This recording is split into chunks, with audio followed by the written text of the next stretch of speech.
Hatsan Avspor'un sunduğu Kültür Kervanı devam ediyor.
Devam etmek istiyorum.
geri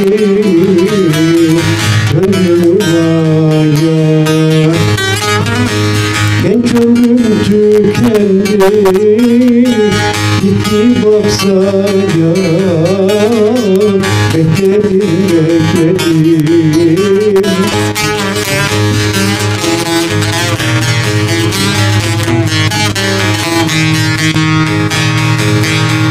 Altından kurdu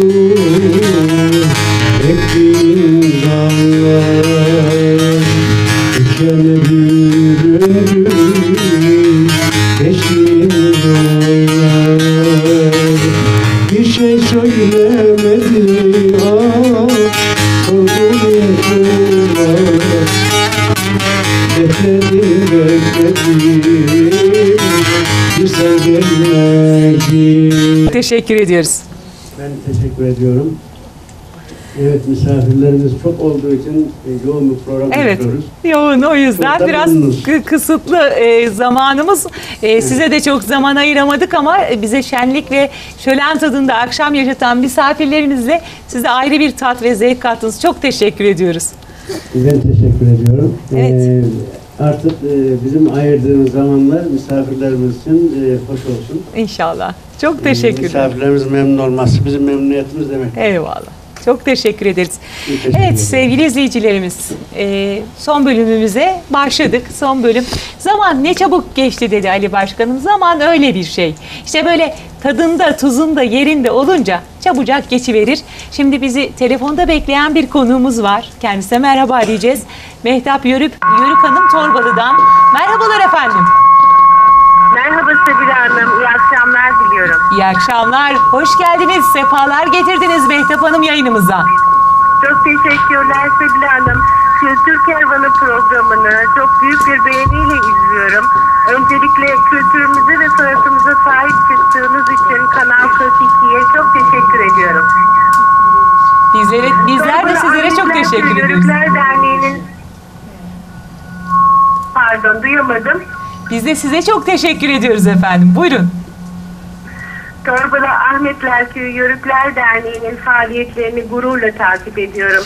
Dernek üyeleri özverili çalışmalarıyla hem Torbalı Ahmetli Köyü'nü hem de Yörükleri bir marka yapmışlardır. Derneğin düzenlediği şenlikleri, kültürel faaliyetleri hiç kaçırmıyorum. Ahmetli Köyü Atatürkçü aydın insanlarıyla çok şirin bir köy.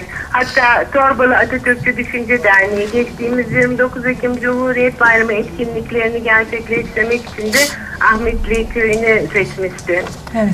İzin verirseniz ben hem bir kadın hem de pratik zekası vardır. Böylece aynı anda birçok şeyi düşünebiliyorlar.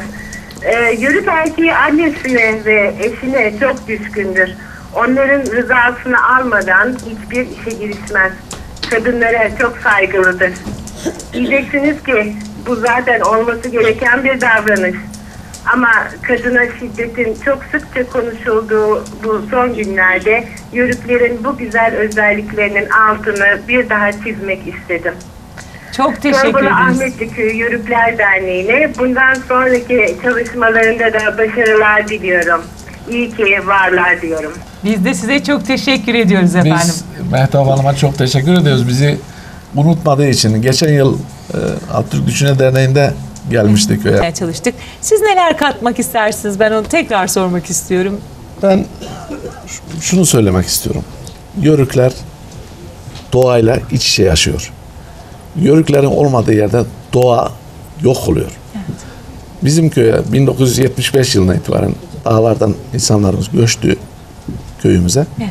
Dağlarda yaşam bitti. Şu anda bir 5-6 tane yaşam var bizim çevrede. Ne zaman dağlarda yaşam bitince şey kalmadı. Hayvan kalmadı. Tilki kalmadı.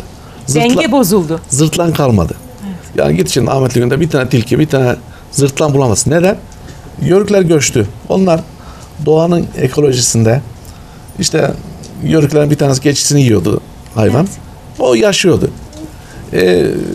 Keklik kalmadı. Neden? Bir şekilde besleniyordu. Yörüklerle besleniyordu. Yörükler dağdan göçünce kurt kuş hepsi yok oldu. Doğa yok oldu. Maalesef. Yörükler bir de doğal organik yaşıyor. Sütü doğal yapıyor. Peyniri doğal yiyor. Git Bulguru marketten, doğal, salçası doğal. markette organik bölümler var. Evet. Organik diye satıyorlar, doğal diye satıyorlar. Ama mutlaka onların içinde bir katkı var. Çünkü o doğal olan bir şey 6 ay bekletemez, 1 sene bekletemez. En kaliteli, en doğal dedikleri market, büyük marketlerdeki olaylarda gidiyor insanlar, oradan doğal diye alıyor. Buna gerek yok. 15 günde bir gün geliverse köylere 5 kilo süt alsa doğal, kendi. Doğal. Hiç katkı yok, su yok, başka bir koruyucu madde yok. Gelse köy yumurtası alsa doğal, toprakta beslenen. Özellikle çocuklarına organik Dolusu selam da bizden. Almanya'dan Bayram Ötkün selamlarını iletmişler. Aleyküm selam diyoruz. Çok çok teşekkür ediyoruz. Bizi bugün izleyen, hatırlayan, unutmayan siz kıymetli kültürümüzün insanlarına. Evet başkanım, şimdi 26 Nisan'da neredeyiz? 26 Nisan'da Torbalı Ahmetli Köyü'nde 2. Yörük şenliğimizi yapacağız. Tüm Yörük Dernekleri Başkanlarının, tüm halkımızı Kültürümüzün bütün insanlarını Torbalı Ahmetli Köyü'ne bekliyoruz. bekliyoruz. 26 Nisan'da inşallah sizinleyiz. Bekliyoruz. Her vatandaşımızı bekliyoruz. Evet. Çok teşekkür ederiz. Katıldınız, geldiniz, bizleri kırmadınız. Kilometreleri arşın arşın aştınız, geldiniz. Kültür dolu geldiniz. Ne iyi ettiniz. Tekrar çok teşekkür ediyoruz. Biz bu kadar yol ettik ama buraya gelmekle, şu ortama katılmakla her şeyi unuttuk yani. Çok Bize şükür. bu yeter. Buna biz de çok sevindik. Size çok teşekkür Sizlere ederim. de çok teşekkür ediyorum efendim. Biz teşekkür ederiz. Halk Oyunları ekibimize çok teşekkür ediyoruz. Orada bayrağımızı bekleyen bir atamız var. Unuttum zannetme. Unutmadım ama sıra ancak geldi. İsim neydi abicim? Ali Küçük. Ali Küçük abicim. Evet. Bizi, vatanımızı bekler gibi bugün al bayrağımızla bekledin. Ayaklarına sağlık. Emeğine sağlık, gücüne sağlık. Sizler oldukça, o al bayrak sizin gücünüzle dalgalandıkça, evet, başımız hiç eğilmeyecek inşallah. Evet, diğer stüdyomun sevgili konukları, sizlere de çok teşekkür ediyorum. İyi ki geldiniz. Hoş geldiniz, sefalar getirdiniz. Şimdilik hoşça kalın. Güle güle gidin, uğurlu gidin, selamla gidin diyoruz. İnşallah 26'sında tekrar görüşeceğiz. Sevgili izleyicilerimiz, programımızı tamamlıyoruz. Önümüzdeki hafta yeni bir bölümle, kültürün yeni isimleriyle, yeni insanlarıyla kültür anlatmaya, kültür akıtmaya, aktarmaya devam edeceğiz efendim. Bizim hediyelerimiz vardı ama. Hediyelerimizi biz geri planda alalım onları inşallah. Evet. Hediyelerimizi alırken yine kamera bizi takip eder. En azından sessiz olarak onları efendim. O vakte kadar ben Sebileyke diliyor ve temenni ediyorum ki kendinize iyi bakasınız, sağlık, sıhhat ve kültürle kalasınız. Hocam buyurun lütfen. Sizi bekliyoruz sahneye.